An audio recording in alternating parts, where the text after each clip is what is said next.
Friends, good morning. അപ്പോൾ ഇന്നും ഒരു മഴ ദിവസമാണ്. അപ്പോൾ എല്ലായിടത്തും ഇങ്ങനെയൊക്കെയാണെന്ന് തോന്നുന്നല്ലേ. ഒരു ഭയങ്കരമായ മഴ എന്ന് പറയാൻ പറ്റത്തില്ല. ചെറിയ മഴ ഇങ്ങനെ പെയ്തുകൊണ്ടേ ഇരിക്കുന്നു എപ്പോഴും. നമുക്ക് പുറത്തേക്ക് ഒരു കാര്യത്തിന് ഇറങ്ങാൻ പറ്റാത്തൊരവസ്ഥ. ഇപ്പോൾ 2-3 ദിവസമായില്ലേ ഇങ്ങനെ തന്നെ തുടങ്ങിയിട്ട്. ഒട്ടും തോരാതെ മഴ. രാത്രിയിലൊക്കെ നല്ല മഴയായിരുന്നു. അപ്പോൾ ഇന്നും ഞാൻ വീട്ടിൽ തന്നെ ഇരിക്കാമെന്ന് തീരുമാനിച്ചു. മഴയായതുകൊണ്ട് ഇന്ന് പോകുന്നൊന്നുമില്ല. അപ്പോൾ കൊച്ചിന് സ്റ്റഡി ലീവാണ്. കൊച്ചും ഇവിടെയുണ്ട്. ഇന്ന് കുറേ പരിപാടികളൊക്കെ പ്ലാൻ ചെയ്തിട്ടുണ്ട്. എന്താ മഴ പെയ്തപ്പോഴത്തേക്ക് മുറ്റമെല്ലാം ആകെ പുല്ലൊക്കെ കയറി. ഇനിയിപ്പോൾ മഴ മാറാതെ മുറ്റം ഒന്നും ചെയ്യാൻ പറ്റത്തില്ല. പറമ്പ് തെളിക്കാറായി. അങ്ങനെ കുറേ പരിപാടികളുണ്ട്. മഴ കാരണം ഒന്നും നടക്കുന്നില്ല. പിന്നെ ഒരു കാര്യം, ഇത് കണ്ടോ, ഞങ്ങളുടെ വഴിയാണ്, റോഡിലേക്ക് ഇറങ്ങാനുള്ള വഴി ഭയങ്കര തെറ്റലാണ്. അപ്പോൾ ഇത് സ്ലോപ്പ് നമ്മൾ മറ്റേ കോൺക്രീറ്റിൻ്റെ കട്ടയാണ് ഇട്ടിരുന്നത്.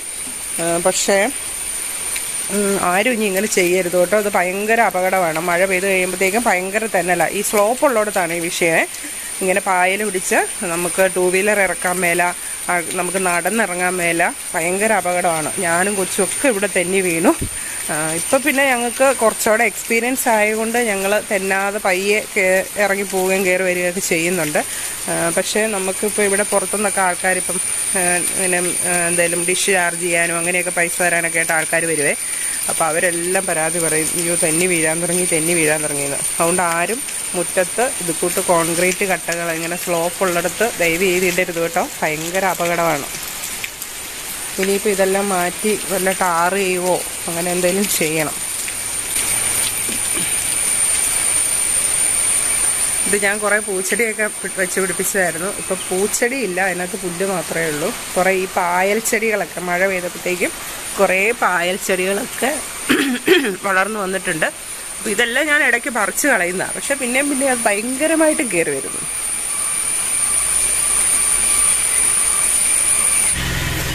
അപ്പോൾ വീടിനകത്തോട്ട് കയറിയാൽ ഇപ്പോഴത്തെ അവസ്ഥ ഇതാണ്. ഞാൻ എല്ലാം ഒന്ന് റെഡിയാക്കാൻ വേണ്ടി കുറേ കർട്ടനും കാര്യങ്ങളൊക്കെ എടുത്ത് വെച്ചിട്ടുണ്ട്. ഇതെല്ലാം ഒന്ന് മാറണം. ഡൈനിങ് ടേബിളൊക്കെ ഞാൻ അടുക്കി വെക്കും തോറും അത് നിരന്ന് വരും. ഇപ്പോൾ കിച്ചണിലാണേലും രാവിലത്തെ പരിപാടിയൊക്കെ കഴിഞ്ഞപ്പോഴത്തേക്ക് എല്ലാം പാത്രമെല്ലാം നിരന്നു. ഇനി കുറേ പാത്രങ്ങളൊക്കെ കഴുകാനൊക്കെ ഉണ്ട്. അപ്പോൾ ബ്രേക്ക്ഫാസ്റ്റൊക്കെ കഴിഞ്ഞ് കടയിലേക്ക് പോയി. അപ്പം ഞാനും കൊച്ചും ഒന്നും കഴിച്ചിട്ടില്ല. ഇനി അവന് ബ്രേക്ക്ഫാസ്റ്റ് ഉണ്ടാക്കണം. അവന് ചപ്പാത്തി ചിക്കൻ കറി, എനിക്ക് ബട്ടർ കോഫിയും മുട്ടയും. അപ്പം ഞാൻ കീറ്റോഡയറ്റ് ചെയ്യുന്ന കാരണം സ്ഥിരമായിട്ട് ഇപ്പം മുട്ട മേടിക്കും. അപ്പോൾ അപ്പ പറയാം മുട്ട മേടിക്കാൻ പോകാൻ എനിക്കിപ്പോൾ നാണമായി. അപ്പോൾ അത് കാണുമ്പോഴേ കടയിലുള്ളവർ പറയുന്നു, ആ മുട്ട എടുത്തോ മുട്ടയുടെ ആൾ വന്നെന്ന് പറയും. എനിക്കാണെങ്കിൽ നാണമാകും തുടങ്ങി എന്നൊക്കെ എന്നോട് പറഞ്ഞേ. ഞാൻ പറഞ്ഞു അതിന് ഇന്നും ഒരു കടയിൽ നിന്ന് വാങ്ങിക്കണ്ട, പല കടയിലും മാറി കയറിയാൽ മതി. അപ്പോൾ ഇതിപ്പോൾ എനിക്ക് ഉള്ള കോഴിമുട്ട, ഞാൻ കോഴിമുട്ടയാണ് കഴിക്കുന്നത്. 10 കോഴിമുട്ട വാങ്ങിച്ചിട്ടുണ്ട്. പിന്നെ പപ്പായ്ക്ക് 10 താറാവുമാണ് വാങ്ങിച്ചേക്കുന്നത്. അപ്പോൾ സാധാരണ കോഴിമുട്ടയാണ് വാങ്ങിക്കാറുള്ളൂ എല്ലാവർക്കും കൂടെ. പക്ഷെ ഇപ്രാവശ്യം താറാവും കൂടെ വാങ്ങിച്ചിട്ടുണ്ട്.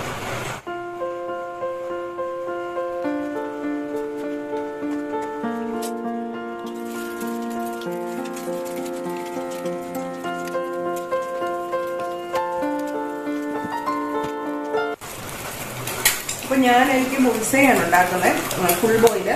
അപ്പോൾ അതിനകത്ത് ഞാൻ 2 മുട്ട കൊണ്ടാണ് ഇത് ഉണ്ടാക്കുന്നത്. അത് ഞാൻ ഉപ്പുപൊടി ഇട്ടു, പിന്നെ കുരുമുളകും ജീരകവും കൂടെ പൊടിച്ച് വെച്ചിട്ടുണ്ട്. അപ്പോൾ അതുകൂടെ ചേർത്തു. അപ്പോൾ കുരുമുളകും ജീരകവും കൂടെ ചേർക്കാൻ കാര്യം, മഴയും തണുപ്പൊക്കെ അല്ലേ, ചെറിയ ചുമയൊക്കെ ഉണ്ട്. അപ്പോൾ അത് കാരണമാണ് ജീരകവും കുരുമുളകും കൂടെ ചേർക്കുന്നത്.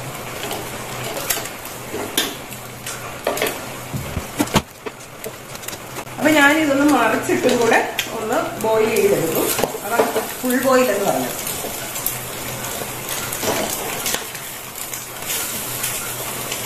ഒരു സൈഡ് മാത്രം റെഡിയാക്കുവാണെങ്കിൽ ഹാഫ് ബോയിൽ എന്ന് പറയും. അപ്പം അത് മുട്ട മറിച്ചിട്ടപ്പം കുറച്ച് എന്തോ എൻ്റെ കയ്യിലേക്ക് ഒന്ന് തെറിച്ചിട്ടുണ്ട്. അപ്പം നല്ല നീറ്റലുണ്ട്. അപ്പം ഞാൻ അല്പം കോഴിനെയ്യ് തേക്കുകയാണ്. ഇത് ഒരിക്കൽ നാടൻ കോഴിയെ കിട്ടിയപ്പം അതിൻ്റെ നെയ്യ് ഉരുക്കിയെടുത്ത് വെച്ചിരുന്ന കേട്ടോ. അപ്പോൾ ഇങ്ങനത്തെ ചെറിയ പൊള്ളലിനൊക്കെ അപ്പം തന്നെ ഇതങ്ങ് തേക്കുകയാണെങ്കിൽ പിന്നെ ആ നീറ്റിലും പോകും, സ്കിന്നിങ്ങനെ പൊള്ളി വരികയില്ല, പാടൊന്നും ചെയ്യുകയില്ല.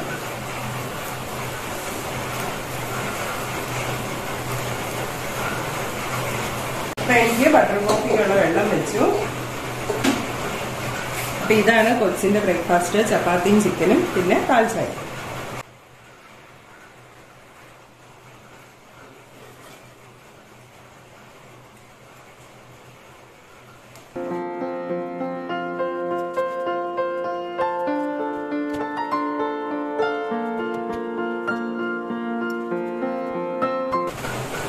അപ്പോൾ ഇനിയിപ്പോൾ എനിക്ക് ബ്രേക്ക്ഫാസ്റ്റ് കഴിഞ്ഞ് പാത്രമൊക്കെ ഒന്ന് കഴുകി വെച്ച് കഴിഞ്ഞിട്ടുണ്ടെങ്കിൽ എൻ്റെ ബാക്കി ജോലികളിലേക്ക് കിടക്കാം. ഇനിയിപ്പോൾ ലഞ്ചിൻ്റെ ഉണ്ടാക്കേണ്ട ആവശ്യമില്ല. ലഞ്ചൊക്കെ ഞാൻ രാവിലെ തന്നെ ഉണ്ടാക്കിയിട്ടുണ്ടായിരുന്നു. കാരണം മഴ ആയതുകൊണ്ട് ഞാൻ പോകുന്നില്ലാത്തതുകൊണ്ട് അപ്പായിക്കുന്ന ലഞ്ച് കൊടുത്തു വിടുകയാണ് ചെയ്തത്.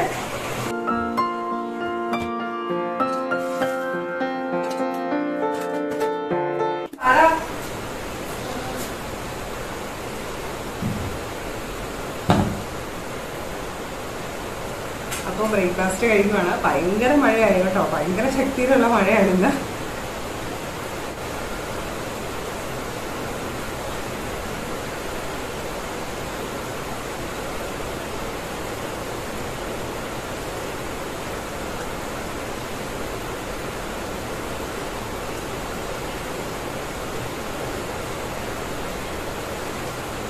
അപ്പോൾ ഞാൻ ബട്ടർ കോഫി ഉണ്ടാക്കുമ്പോൾ അപ്പോൾ പശുവിൻ്റെയും കൂടെ അതിനകത്തോട്ട് ചേർക്കും.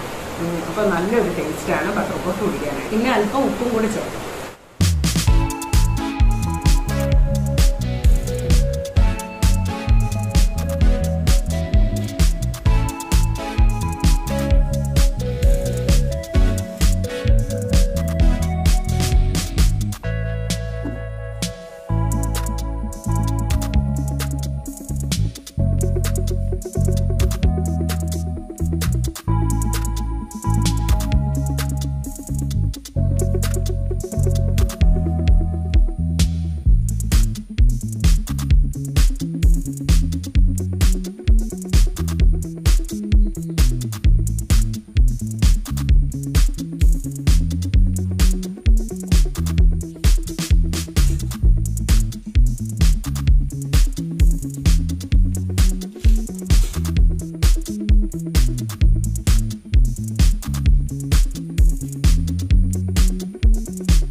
സമയം 12:45 അപ്പം എൻ്റെ ഹാളിലെ ഒരു വിസിറ്റിംഗ് റൂമിന്റെ ക്ലീനിങ് കാര്യങ്ങളൊക്കെ കഴിഞ്ഞു.